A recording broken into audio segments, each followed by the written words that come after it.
Hi hello నమస్తే ఎలా ఉన్నారు? ఈరోజు టమాటా రసం చేసుకుందాం రండి. ఫస్ట్ అయితే పచ్చి టమాటాలనే మొత్తం స్మాష్ చేసుకోండి. మంచిగా దాంట్లో ఉన్న రసం అంతా వచ్చేసేయాలి ఫస్ట్ మీరు. అయితే దాంట్లోకి చింతపండు వేసుకోవాలనుకుంటే వేసుకోండి. అవాయిడ్ చేసేయాలి. ఉట్టి టమాటా రసమే కావాలంటే టమాటాస్ వేసుకోండి. ఉత్తి టమాటాస్ మా వోళ్ళు తింటారా లేదా అని నేను కొంచెం చింతపండు యాడ్ చేశాను. దాంట్లోకి ఉప్పు, కారం, కొంచెం పసుపు, తగినన్ని నీరు వేసేసి అది పక్కనుంచేసుకోండి. ఇంకా పోపు విషయానికొస్తే ఒక కళాయిలోకి పోపు దినుసులు వేసుకొని దాంట్లోకి వెల్లుల్లి, అల్లం 2 మంచిగా దంచుకొని ఈ మాత్రం ఒక గుప్పుడంత వేసుకోండి.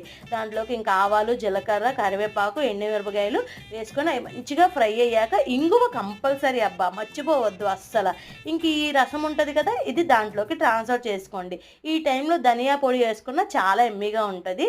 జ్వరం వచ్చి ఇప్పుడు ఏది తిన్నోళ్ళుంటారు కదా! నోటికైతే చాలా బాగా నచ్చుతది. ఇంకా వర్షాకాలం కూడా